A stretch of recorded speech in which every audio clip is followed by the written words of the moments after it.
Finding better clinical trials that deliver faster, more effective treatment for kids. The order doubles federal investment in the Child Cancer Data Initiative with an additional $50 million just this year. NIH will expand research while the private sector and universities will bring their best tools to the table. Together, we will ensure that every innovation, every breakthrough goes to work for our children. The order guarantees that AI will be integrated into HHS interoperability networks.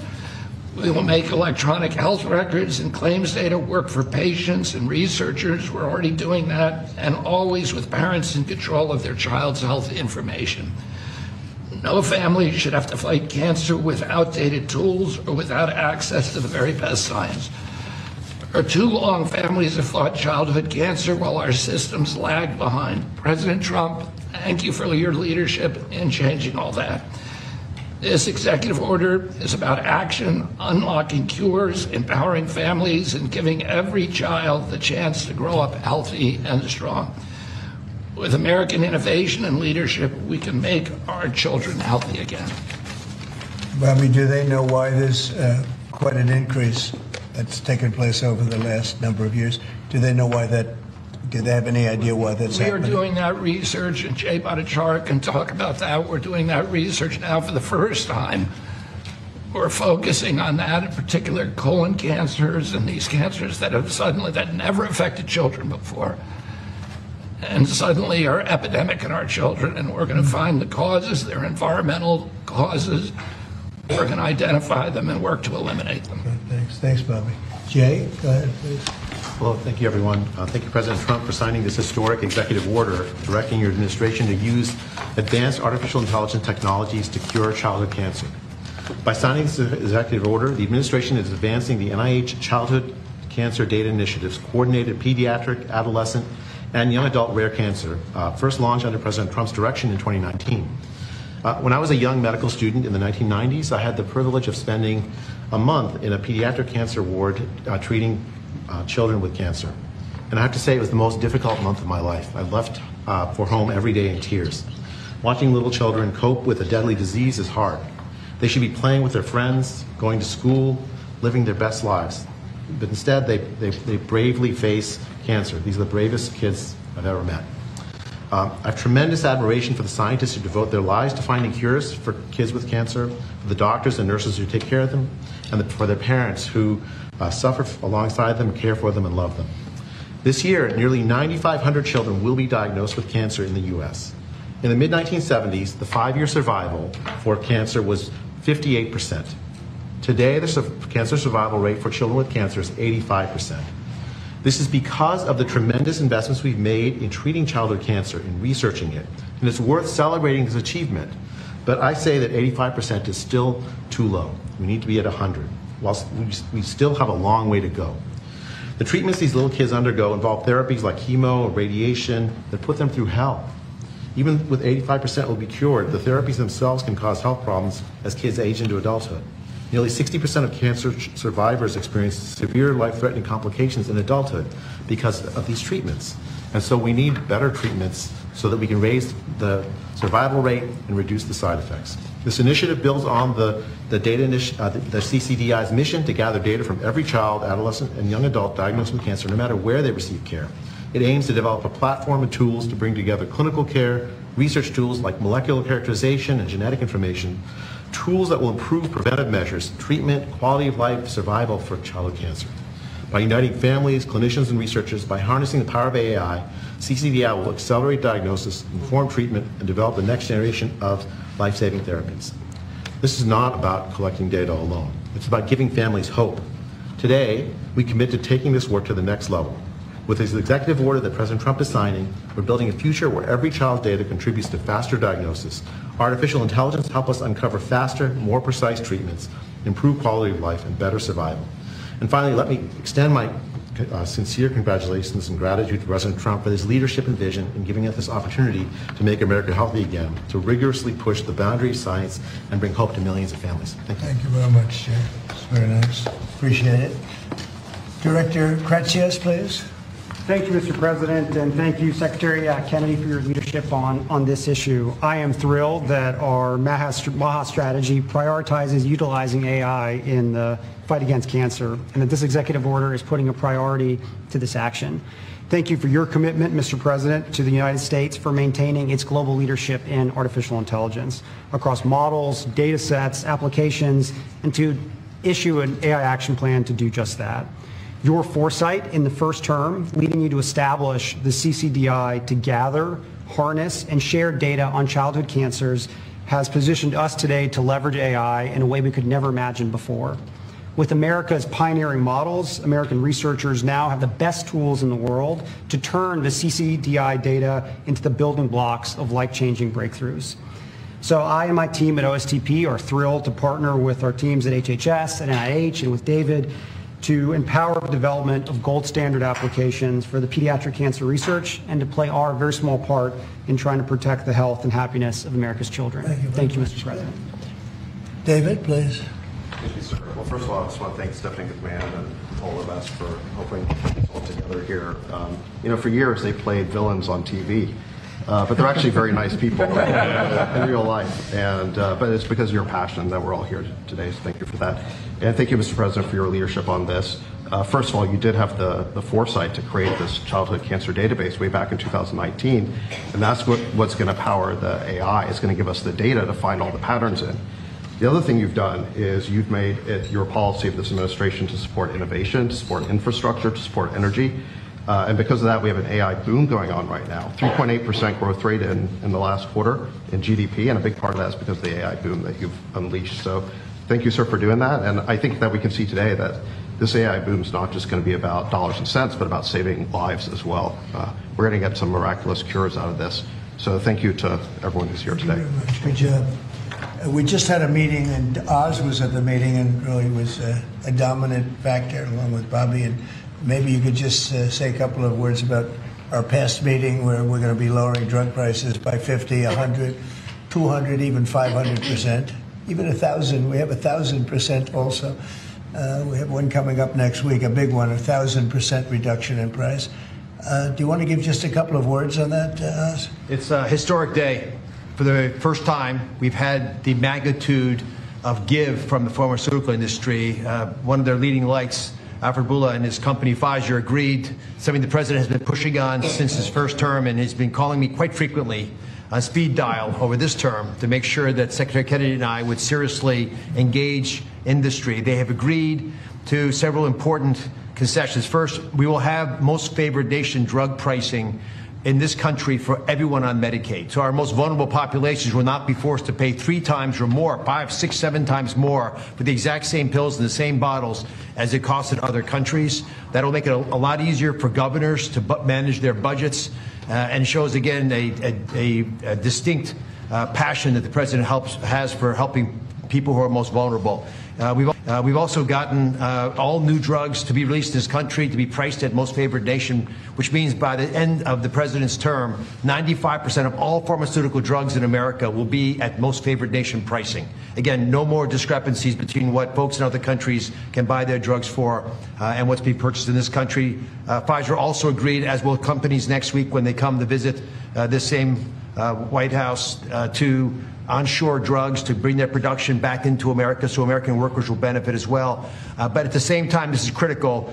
It allowed Pfizer, and we believe for other pharmaceutical companies, to maintain their innovative edge. We want America to continue to find cures like the ones that saved the lives of some of the children that I'm looking at right now. Those beautiful faces and smiles are here because American innovation was not dulled, not blunted, but we can solve that need and thread the needle by also making healthcare affordable so Americans no longer, including children like this, be forced to make a difficult choice between groceries and pharmaceuticals. And I must say, Mr. President, since this morning, if you just look at the stock market, there's been support of this decision made by the CEO of Pfizer. Their stock has benefited. So I think it was the right thing for the company, the right thing for the policies of this administration, which is a pretty cool place to work. But most importantly, it's the right thing for the American people. Thank you very much. And maybe we'll just finish it off with Linda, because she's been such an incredible cabinet member and done such a good job. Maybe you want to say something about your unbelievable daughter and son-in-law, because they've worked very hard on this. Well, thank you, Mr. President, for the opportunity to do that. I don't think that, any mother could be any more proud of all of the efforts that Stephanie's made in support also of Paul. Stephanie first talked about this 10 or 11 years ago after Lil Connor. And I remember one of the things that she said to me was, I really would like to somehow convene the people and the scientists who think outside of the box, because research is done in very standard terms. You do this, and yes, you have to do that. But she said, I really would like to tap into some of the most creative and inventive minds in the country to be able to look at research differently for pediatric cancer. And she did that. It took her about 10 years, and she kept tapping in and calling people, being pretty relentless about it, driven herself by a mother's heart. And I couldn't be any more proud of the work she's done. I'm happy to stand by and be a supportive mom and be very proud of her today. Thanks. Good job you're doing. Thank you very much, Linda. Okay, any questions, please? Mr. President, as we inch closer to a government shutdown this morning, you said you might do a lot of layoffs. If DOGE is already reducing the federal workforce, why is it necessary to link more federal jobs cut to a shutdown? Well, the Democrats want to shut it down, so when you shut it down, you have to do layoffs. So we'd be laying off a lot of people that are going to be very affected, and the Democrats, they're going to be Democrats. As you know, this country, no country can afford to pay for illegal immigration, health care for everybody that comes into the country, and that's what they're insisting. And obviously, I have an obligation to not accept that. That would affect everybody. You know, when I see what we're doing with AI and all the plants that are opening up in the country, $17 trillion is coming. And if you compare that to Biden, Biden had, in 4 years, less than $1 trillion. We have $17 trillion, more than that. I think it's going to be much more than that, David, by the end of this year. I think it's going to be far over that. It's a record. It's already a record in 8 months. It's a record by a lot. And so we're doing well as a country, so the last thing we want to do is shut it down. But a lot of good can come down from shutdowns. We can get rid of a lot of things that we didn't want, and they'd be Democrat things, but they want open borders. They want men playing in women's sports. They want transgender for everybody. They never stop. They don't learn. We won an election in a landslide. They just don't learn.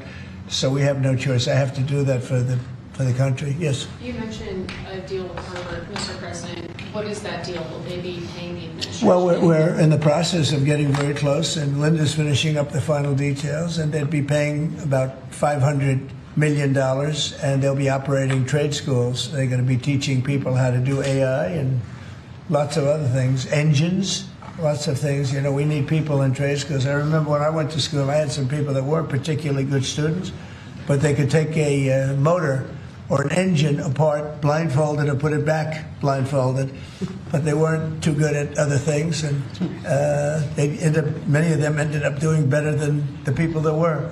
So trade schools are very important, and we've lost trade schools. We used to have a lot of trade schools in this country. We don't have them anymore. We have tremendous plants opening, and we want to have people at top level for those plants, whether it's AI or whether it's automotive plants. You know, we have many automobile companies open their plants in the United States. They're all coming back for two reasons: tariffs, and I think they liked November 5th. You know, they liked the person that was chosen, and they're moving in from Canada, they're moving in from Mexico, they're coming in from all over the world. China is coming. They're all coming, and that way they avoid paying tariffs. So, you know, they're coming for that reason. So by opening up trade school, because we're going to need employees, we're going to need people with skill. And I think I can say, Linda, you feel the same way. By opening up trade school, this would be a giant trade school, series of trade schools. It would be run by Harvard. Now, this is something that we're close to finalizing. We haven't done it yet. But they'd put up $500 million. Interest and everything else would go to that account, meaning go to the trade school. And, you know, it's a big investment in trade school, done by very smart people. And then their sins are forgiven. So we have a good chance of getting that close. Yeah, please. Mr. President Trump, thank you. I've been looking at this chart that you showed us earlier, so it's leftover loss earlier. U.S. prices for brand drugs were 422% higher than comparable countries. You know, I'm young, maybe I'm inexperienced, but I think a lot of Americans are wondering, How did we even get here being one of the biggest buyers? You got here by incompetent people sitting behind this desk. You had a lot of incompetent people. I did it, as you know. I started it in my first term. We rebuilt the military. We got the largest tax cuts in history. We did all these things, and we had the best economy in the history of our country during my first term. And by the way, this is blowing it away based on what we're seeing.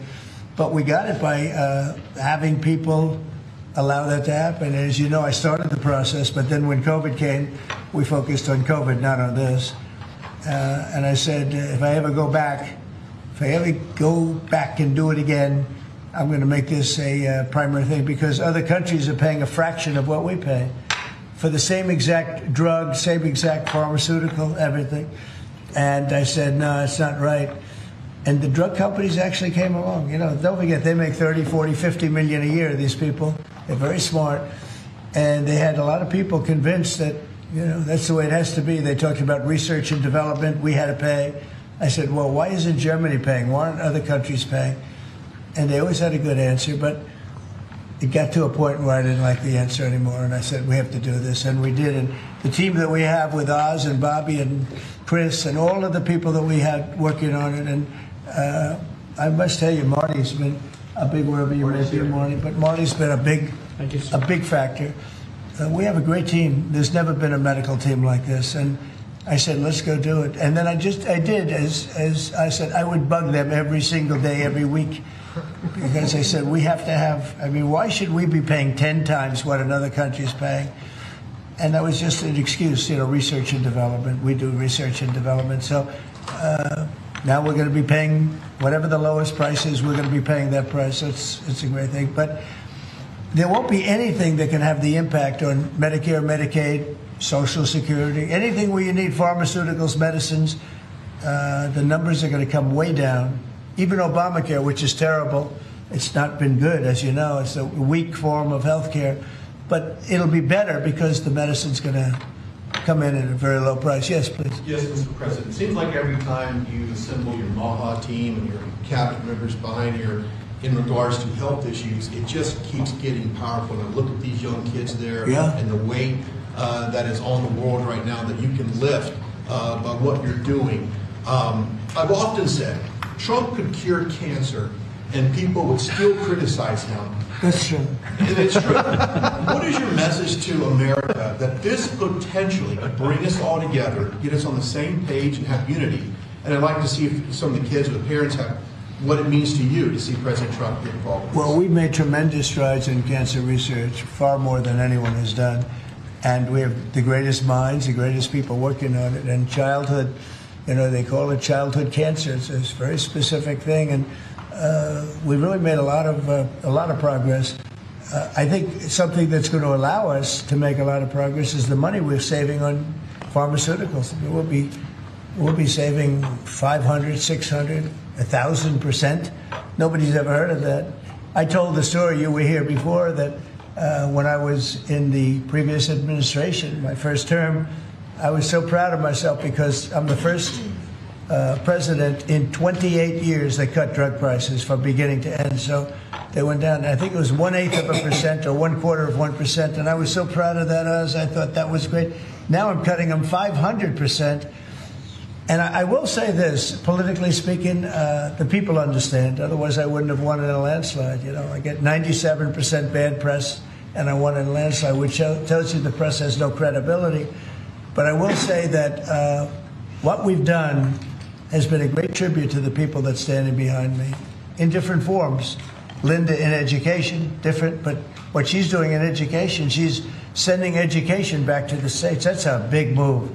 The states, like, you know, you go back to Indiana, Iowa, you know, I would say 40 states will be great. 45 will be, you know, the 5% of them will be pretty good, but, and then you're going to have a Gavin Newsom and some other people that aren't going to do a good job, but, you know, we'll help them out. I want to help them out. And we're going to have safe cities again. We're going to be very safe. We're going to be going to Chicago pretty soon. Because a friend of mine, a great guy, the head of the Union Pacific, he said, sir, you have to save Chicago. It's going bad. It's going bad fast, and it's a great city. He's right. It's a great city. I know it very well. and we have to save Chicago. So we're going to Memphis, Tennessee right now. We've had a home run in D.C. You can walk out. Brian, you got mugged here a long time ago. Yes, sir. And the mugger must have felt some pain because you're a tough cookie. Well, he had a gun, and I wish I would have had. I know. Well, then, if he had a gun, all you can do is say thank you very much. Yeah. No, but it's everybody here. I mean, you were here in the room when I said to the reporters who got mugged in the last year, and like half of the people raised their hand. Now, if you said who got mugged over the last 60 days, nobody. No killing, no nothing. And the restaurants are booming, the town is booming, it's clean. You know, the National Guard actually went out and started cleaning all the crap out of the parks. The tents are knocked down. We had one that you said it was a blue tent, and you said it was a communist tent, right? See, we're going to have a communist mayor of New York, so, you know, let's see how that works out. And I've gotten a lot of feedback on that. Everyone's very appreciative of Yeah. that tent. You told me about a blue tent, and I said, I can't be there because we knocked them down. But this was a very highly sophisticated group of people that had permits and all the other things. Well, their permit expired. We knocked it down. It took, 24 hours less, maybe? Yes, sir. So I appreciate you telling me that. No, we have a great thing going. The country is doing incredible. We are a hot country. We're the hottest country in the world right now. Do the parents or the kids have anything they'd like to say? Yeah, that's a great question. Would you like to say something? I would. That's a good comment right there. That's the best comment you've made in a long time. Mr. President, good evening. I'm Josh Armstrong. My name is Josh Armstrong. I'm from West Virginia, and I'm the father of this amazingly brave and resilient little 6-year-old, Laurel. Laurel was diagnosed with leukemia when she was 2 years old, just before her 3rd birthday. And we went on to watch as she spent months in the hospital fighting for her life, as she received blood transfusions and platelet transfusions, as she fought off one potentially fatal infection after another. We watched as her body swelled and became painful, and then as it became frail and weak from chemotherapy. And we watched and we wondered why there aren't better treatments available, and we wondered what might happen if she doesn't get the drugs she needs, and we wondered why isn't anybody doing more? And on behalf of myself and all the parents that have watched and wondered, we'd like to say that what you're doing today gives parents like me and children like Laurel the one thing that we most desperately need, and that's hope. And Laurel's doing that, well. and Laurel is, I'm happy to say Laurel's in remission today. That's good. She looks so beautiful. Thank you. She is beautiful. You feeling good, Laurel?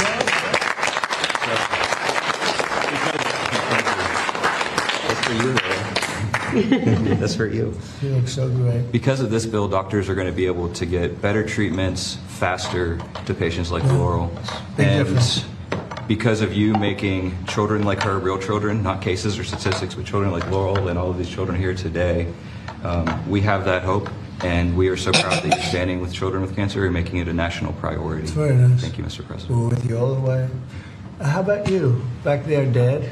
Actually, I'd like my daughter to speak. I like that much Carolyn better. would like to speak. She's That's very good. I'd like you to speak. Thank you.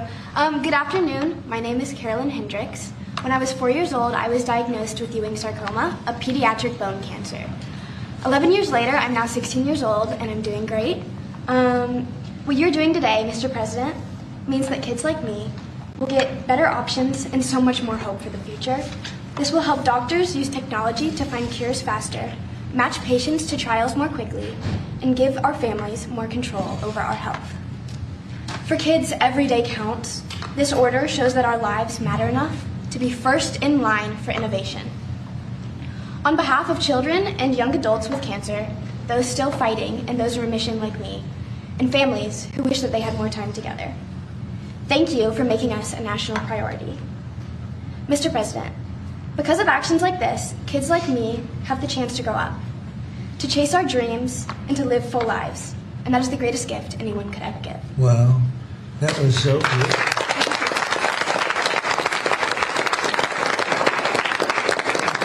Your father could not have done that. Like you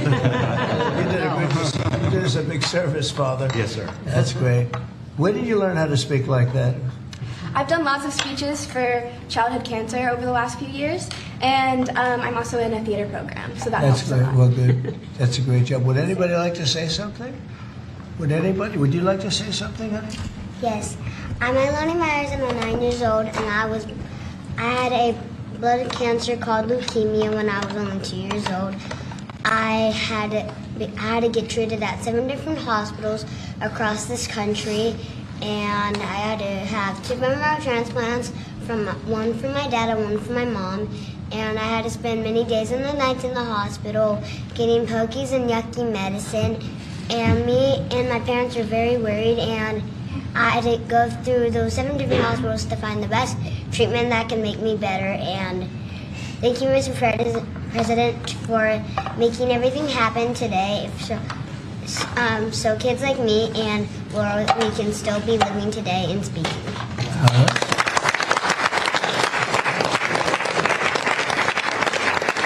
They're doing better than any of us have done. We're doing lousy. We're not doing so well today. They're doing so good. That was fantastic. Thank you. And you feeling good now? Yes. Are you all better? You're pretty close, right? Yeah. Yeah, I hear you're going to do good. Anybody like to say something? Yes, sir. Go ahead. I've had a brain tumor since I was 4 months. Now I'm off brain. I'm off all medicines. I'm a cancer survivor. I've had a brain tumor since I was 4 months, and I'm doing great. I'm 15 now, and I'm going to 10th. And you're going to be a football player, offensive lineman.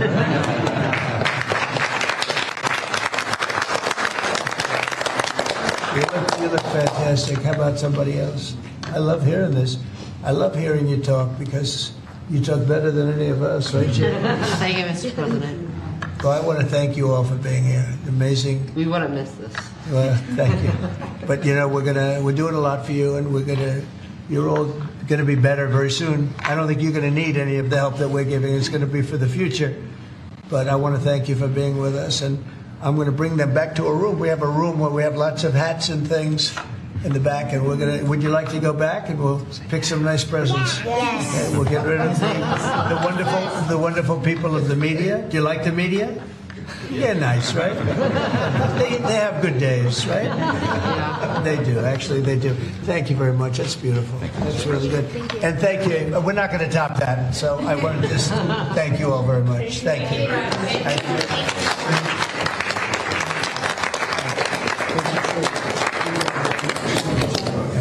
Thank you very much.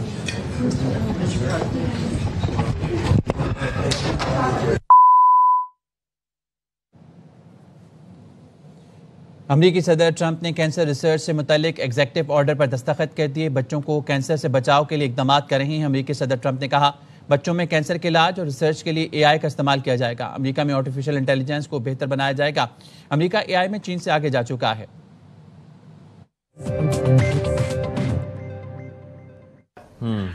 पर ये देखना होगा कि Hamas मानती है या नहीं मानती है।